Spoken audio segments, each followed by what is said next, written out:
continue to roll forward. This is the San Francisco 49ers Report by Chat Sports. I'm Chase Sr. Thank you so much for hanging out here with me. And coming up on the show, I want to discuss some new free agent targets, taking a look at some players who could get cut by other teams across the National Football League, thus becoming available for the 49ers to sign.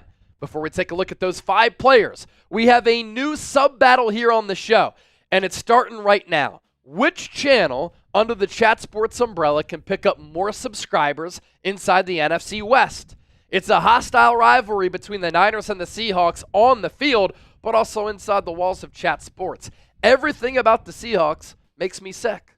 Their colors, the ugly stadium, how they used to own the Niners, that Geno Smith run for a touchdown which started the Niners spiral at the end of the 2024 season. Let's kick their ass by picking up more subscribers. Hit that sub button right now for the best Niners coverage right here on YouTube. Potential free agent target number 1 who could get cut by another team is Joey Bosa, edge rusher for the Los Angeles Chargers, of course the brother of Nick Bosa. Daniel Popper of The Athletic with a cap breakdown here. Bosa has a $36.47 million cap hit for 2025, according to Over the Cap. That is the highest cap hit for any edge rusher in the NFL this year. Bosa has not been close to that level of player in quite some time, largely due to injury. And that's why I'm pretty lukewarm on the player here. 1, the production's been down. 2, showing signs of decline. 3, he's suffered a lot of injuries that has resulted in the numbers going down. In 2021, he played 16 games. That was his last double-digit sack season, and ironically enough, the last full season that he played. 51 tackles, 5 TFLs, 10.5 sacks that year with 20 quarterback hits. In 2022, only played 5 games. In 2023, only played 9 games. In 2024, he was able to stay healthy for the most part, but the production was not worth that price tag. 22 tackles, 5 TFLs, only 5 sacks, 2 forced fumbles, and 13 quarterback hits. Of note, if he were to get let go by the Chargers, the Niners would start over with a contract. They would not have to inherit any of that money from that previous deal. They could sign him to whatever deal they wanted. But what is Bosa looking for realistically at this point? The raw numbers weren't great, nor were the Pro Football Focus grades. Overall grade of 63.9, pass rush grade of 64.1, run blocking grade of 73.7, and among 211 edge rushers, he ranked 90th. Now, we know that Mama Bosa has been very vocal in wanting Joey and Nick, her 2 sons, to team up on the same team. It sounds fun in theory. The Niners definitely need some edge rush help. If he's willing to play for like $3 to $5 million just to play with his brother and he stays healthy, maybe he'd be able to break out. But Joey Bosa has not been elite in a minute. It's like having that idea of wanting to date somebody who is super hot, and then you get to know them and you're like, man, their personality sucks. They're really annoying. It's very unattractive. But you still have that thought in your mind, well, she's still hot, right? Yeah, she's still hot, but she sucks and you don't like being around her. Just move on. Don't even dive in, right? Pause. With the Niners and Joey Bosa, no need to go in that direction. I meant dive in like sign the player. Chill. What's your level of interest in Joey Bosa? I want you to scale it for me from 1 to 100. Share your thoughts with me and let your voices be heard. Potential target number 2 is wide receiver Christian Kirk. Remember a couple of years ago how Christian Kirk really reset the wide receiver market? He got that stupid contract, and then after that, the wide receiver market really exploded, and all these wideouts got paid. And that was really the start of what we see now, where Justin Jefferson's getting $34 million per year, CD Lamb's right in that territory, A.J. Brown's at about $32 million. Christian Kirk has been a solid player in his career, but he never lived up to that contract, and those are always the dangers of paying big-time dollars to free agents, and they don't pan out. And when they're whiffs, it can really curtail your organization. Here's what Jeff Howe had to say on The Athletic. The Jaguars don't have a lot of options to easily free up chunks of cap space. If they cut Christian Kirk, they would save $10.4 million in cap space. If the Jags need to make a splash move, his production has declined each of the past 2 years due to injuries. So like Joey Bosa, you have a player with name value. You have a player who's put a good resume together, some good highlights on their tape, but they've been injured a lot. And because of that, the production has gone down. And so going into 2025, you really don't know what player you're getting.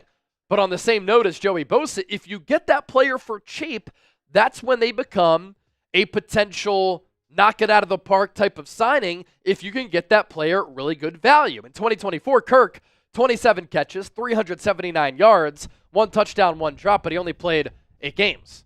In 2023, he was on his way to having a really nice season, 57 catches, 787 yards, but then he missed 5 games.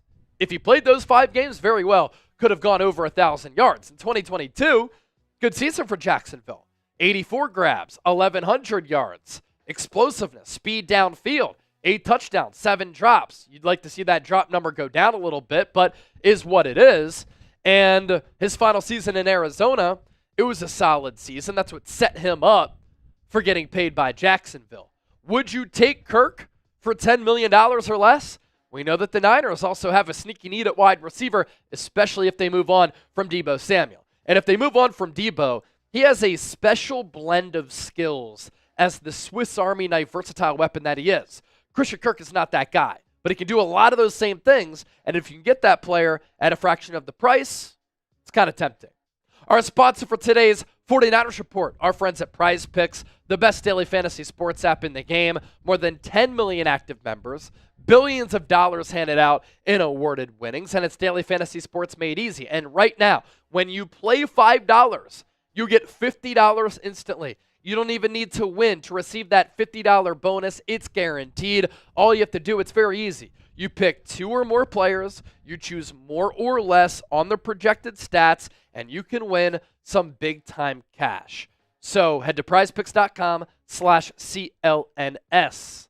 4 nations, Canada, USA, America! F yeah! Let's go Connor McDavid. Less than 2.5 shots on goal for Connor McDavid of Team Canada. Connor Hellebuck, more than 27 saves against Canada. And then Matthew Tkachuk, more than a half point against Team Canada. That's how the game works. It's as easy as that. And it's daily fantasy sports made easy. Run your game with PrizePicks. Pick more, pick less. PrizePicks.com/CLNS. We move forward on today's show, and I'm so glad that I talk football because those hockey names are very confusing. Potential target number 3 is Eagles cornerback Darius Slay. Played at a very high level this year for Philadelphia. He is 34 years old, but he could be a cap casualty for the Eagles because they have some young corners waiting in the wings, and that's not mentioning Quinyon Mitchell and Cooper DeJean. Slay is entering the final year of a 3-year, $42 million contract. His 2025 base salary is $1.25 million, but he has a signing bonus of $14.5 million if he's on the roster. And so the Eagles could move on to get cheaper to save some dollars on the cap, and that's a financial maneuver that we see a lot across the NFL, especially with older players and especially for teams that are coming off championships. Slay in 2024 was very solid. All of his Pro Football Focus numbers were in the green. 67.6 was the overall PFF number. His coverage grade was 68.9. But overall in the playoffs and his coverage grade in the playoffs, he was terrific. His grades went up by 10 points.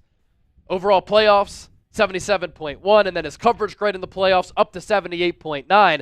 And then in the regular season, 12 pass breakups. That was 4th among all cornerbacks in the National Football League. And the Niners, they have Deommodore Lenoir, Renardo Green, Terrell Luter Jr. Only 3 corners on their team are under contract.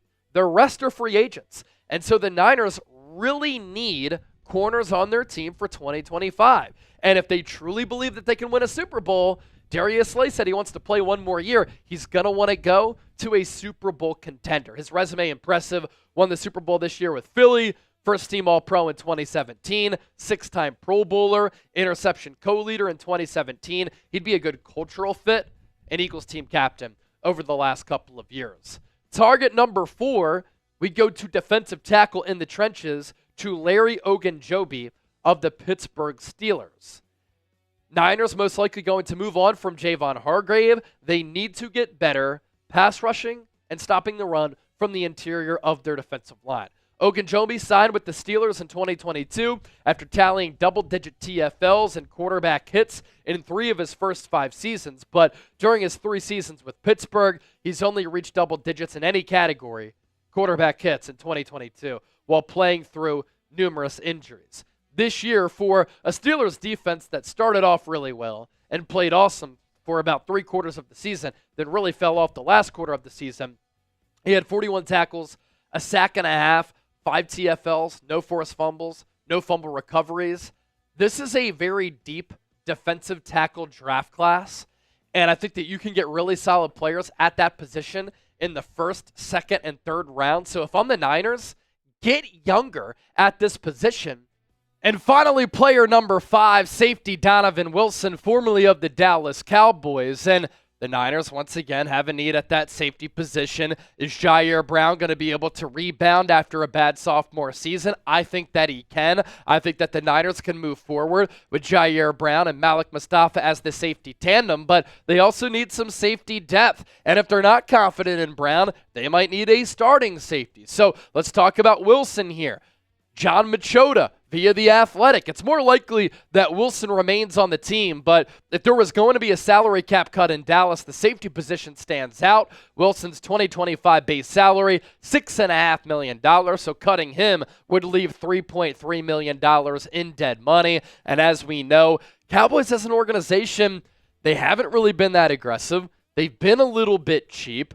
Jerry Jones, as he's getting older, starting to get a little bit wonky. And so they could make a move like this where a good player is cut free from that back end.